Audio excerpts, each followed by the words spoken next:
ఇప్పుడే ఇంటి దగ్గర నుంచి బస్ స్టాండ్ స్టార్ట్ అయిపోయి, సో బస్ స్టాండ్లో మా డాడీని దింపేసి సో నేను ఇంటికి రిటర్న్ అయితే అయిపోయాను అనమాట.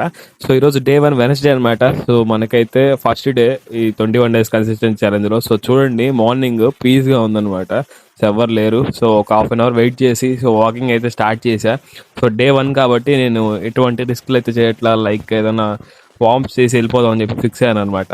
సో ఫస్ట్ డేనే చేసేసి మళ్ళీ కాలు పట్టేస్తే స్ట్రెయిన్ అయిపోతాం. సో అందుకని వాకింగ్ చేసి కిందకైతే వచ్చేసా. సో మిల్క్ అయితే తేవడానికి వెళ్ళి మిల్క్ అయితే తీసుకున్నాను అనమాట. సో మిల్క్ తీసుకొని సో నేను ఇంటికైతే స్టార్ట్ అయిపోయాను. అండ్ ఇంటికి స్టార్ట్ అయిపోయి మా అమ్మ వంట చేస్తుంటే దాన్ని కలిపెట్టేసా. సో అదనమాట. సో నాకే క్యారేజ్కి అండ్ షూస్ కూడా క్లీన్ చేసుకున్నా. అండ్ చూడండి ఎట్లా మెరుస్తున్నాయో. సో క్లీన్ చేసుకుంటే బాగా. సో నేను రెడీ అయ్యి టిఫిన్ చేసి కాలేజ్కి అయితే స్టార్ట్ అయిపోయాను అనమాట. సో కాలేజ్కి స్టార్ట్ అయ్యి మా గ్రౌండ్లోకి అయితే ఎంటర్ అయ్యా. పార్కింగ్లో బండి పెట్టేసి కాలేజ్ లోపలికి అయితే వెళ్ళిపోయాను అనమాట. అండ్ క్లాసెస్ అన్నీ విన్నాక అండ్ మా వాళ్ళు చూడండి లంచ్ బ్రేక్లో ఏం చేస్తున్నారు, అదనమాట మా వాళ్ళు చేసే పని. సో మొత్తం రీల్స్ చూడడం అవి ఇవి. సో మనం అయితే లంచ్ తినేసి సో మళ్ళీ బ్యాక్ టు హోమ్ అనమాట, క్లాసెస్ వినేసి. సో మా వాళ్ళు మళ్ళీ బిర్యానీ అనేసరికి బిర్యానీకి అయితే వెళ్ళాం. సో నడుచుకుంటూ వెళ్తున్నాను అనమాట. ఇక్కడ మా కాలేజ్కి మా ఇంటికి 2.5 కిలోమీటర్స్ డిస్టెన్స్ అయితే ఉంటుంది. అండ్ ఒక్కో రోజు బండి మీద వెళ్తాం, ఒక్కో రోజు నడిచి వస్తాం అనమాట.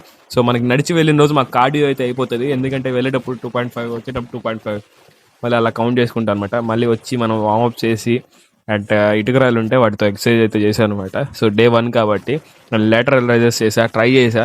అండ్ అందరూ వీడియోస్ చూపించడం చేయడం తప్పితే అంతకుమించి మనకైతే ఏం తెలియదు అనమాట వాటి గురించి. అండ్ ఇది నేను బిగినర్గా స్టార్ట్ చేశాను కాబట్టి అన్ని తెలుసుకుంటా. సో వాకింగ్ అయితే కంప్లీట్ చేసుకొని నేను కిందకి వెళ్ళి అండ్ కొన్ని వర్క్స్ కంప్లీట్ చేసుకొని సో బయటకు వెళ్ళి బిర్యానీ తిని